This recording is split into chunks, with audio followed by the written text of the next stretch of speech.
баягы шайлоодон коркту, анан жана бөлөк деп. Эгерде мен ушул кыска мүнөтүндө ичинде иштегеним же баскантып турганым туура эмес болсо, мен мисалы үчүн мындай жерге басып да бармак эмесмин. Эгерде Иса мырзаны 500 миңге жакын шаарлыктар шайлай турган болсо, Иса мырза мындан дагы бир топ күчтүү болмок. Иса мырза мындан дагы бир топ жакшы иштемек. Анткени президентке карыз болгон эмес. Бүгүнкү күндө Иса мырзаны президент сунуш кылганда, Иса мырза биринчи кезекте шаарлыктардыгы эмес, биринчи кезекте президенттин көзүн карап турат. Эмне деп айтат деп. Экинчиси, эмне үчүн президенттер кеткен сайын шаардын мэрин жетелеп көчөгө чыгарып коет. Мынакей Иса мырза өзү дагы шаардын мэрин жетелеп көчөгө чыгаргандан кийин мэр болуп келген адам. Эмне үчүн чыгарып коюп атат? Буга биз суроо беришибиз керек бардыгыбыз өзүбүзгө.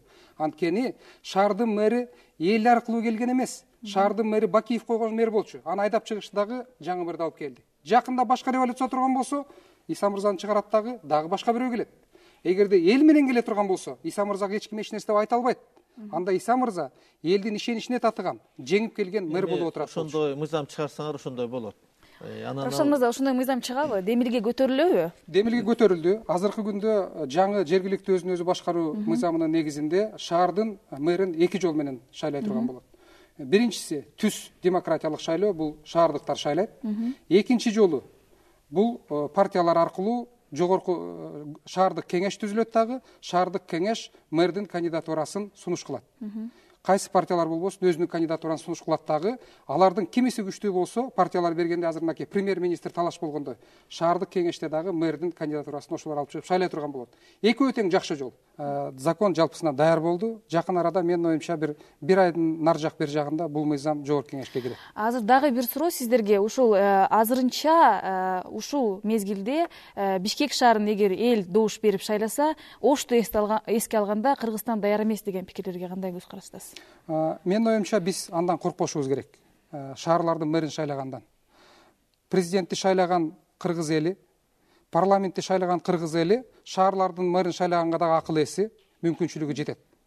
Ошондо гана биз күчтүү бийликти, эффективдүү бийликти, таза бийликти, татыктуу бийликти шаар башчысына, мамлекет башчысына алып келе алабыз. Мен Facebook'ta bir суроо бердим де, сизге келип түшкөн суроолордон да Иса Өмүркулов кимге жооп берет, кимдин алдында отчет берет деген суроо келди да. Сиз кимге баш ийесиз? Азай Топай Отунбаевага карыз болуп калды деп. Мен эми бул туура эмес, урматтуу депутат Равшан бир аз аша чабып атат.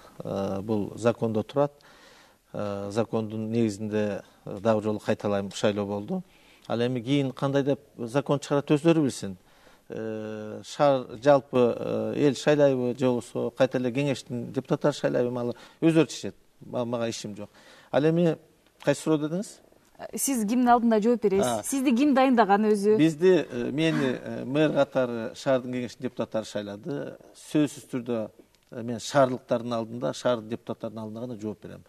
Негизи конституция боюнча, конституция, мыйзамдар, анан ушу шаардын тургундары. Жана дагы бир суроо Сейитбек Усманов дегенден келди. Бишкек шаарынын мэри канча айлык алат деген суроого жооп берип.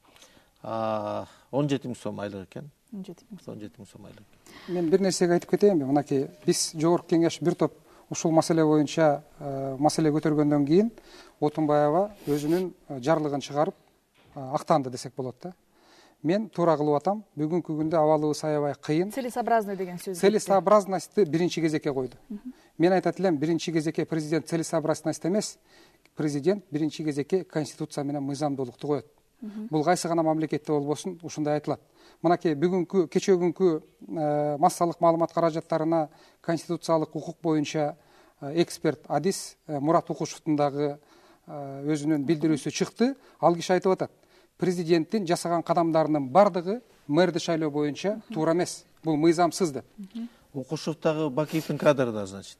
Акаевдин кадры болчу. Анан эми бүгүн Акаевдин кадры дагы, Бакиевдин кадрлары да чыгып эми катуу чыгып атасыңар. Эми мен ойлойм, бүгүнкү кабыл алынган конституция менимче биздин Орто Азияда биринчи болуп атат. СНГ мамлекеттеринде дагы менимче бул Кыргызстандын келечеги.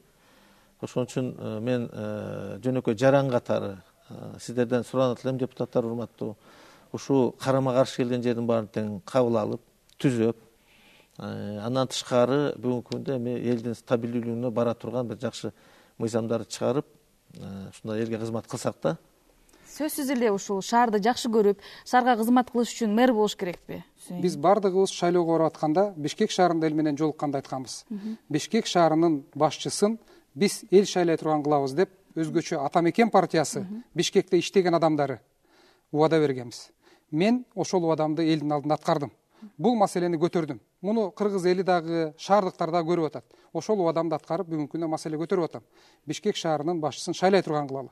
Эл шайласын, эл чечсин, эл кожоюн болсун деп. Жана Муратбек Укушевди айтканда, ал Отунбаева өзү биринчи мыйзамды бузса, анда башкалар жана правовой нигилизм деген болот атпайбы?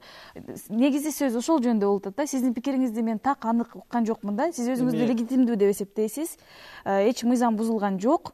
Жана буга мен баа бере албайм.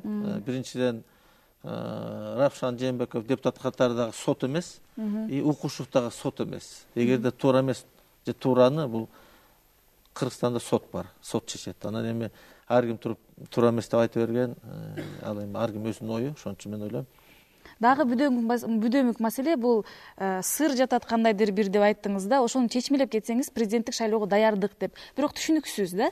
Эгер Роза Отунбаева айым президенттик шайлоого барбагандан кийин мындай да ар бир саясий команданын өзүнүн кызыкчылыгы болот. Бул саясий команданын өздөрүнүн кызыкчылыгында жасап аткан ишке жардам бере турган нерсе. Мен дагы бир нерсени айтып коеюн. Жана Роза айым айтып кетпедиби?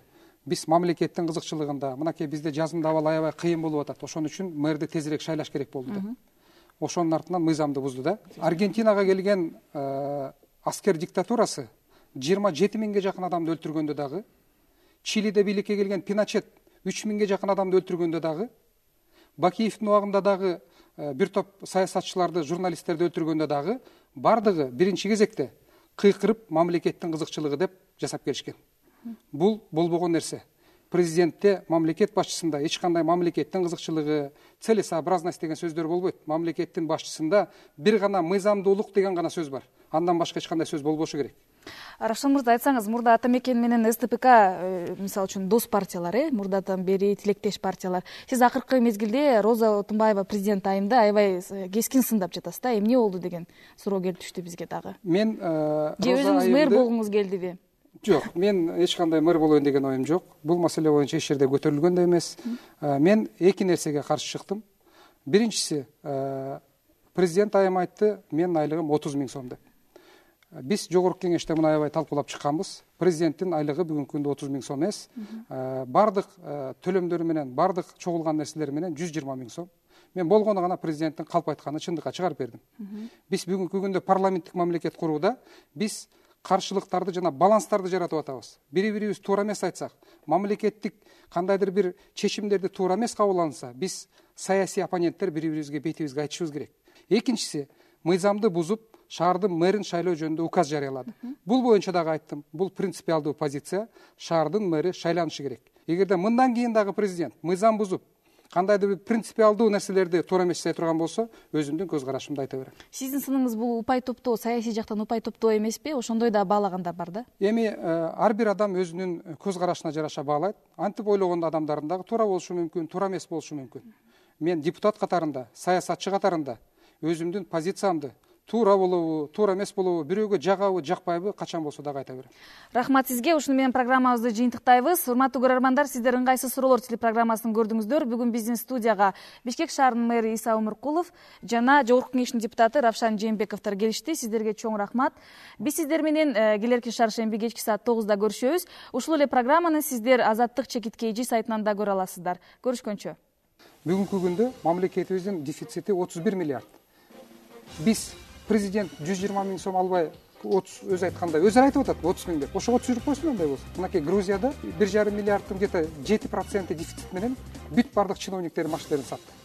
Бул показуха эмес, бул популизм эмес, это реальность. А биздин чиновниктерди карагылачы бүгүн. Сокращать эткиле расходду. Наоборот, коалициянын ичиндегилер күндө көтөрөт. Мен таң калам вообще. Ким бүгүн өкмөт, ким оппозиция түшүнүксүз болгон? Мен ойлойм, уюштурулган кылмыштык жөнүндө үчүн маселе көтөрүлсө. Текебаев көтөрүп атпайбы? Сиздер эмне көтөрбөйсүз? Текебаев көтөрүп атпайбы? Менин партиям көтөрүп атат. Менин партиям көтөрүп атат. Сен ушул мэрдин маселеси боюнча ушул чорнойлар жөнүндө көтөрсөң маселе. Туура. Принципиальный маселе. Көбүрөөк эме. Туура. Текебаев кылмыштуулукту көтөрүп атат. Мен айтып атам, мыйзамсыздык нерсе деп атам. Болду ошол. Бардыгыбыз иштеп атабыз биз. Бардык направление боюнча.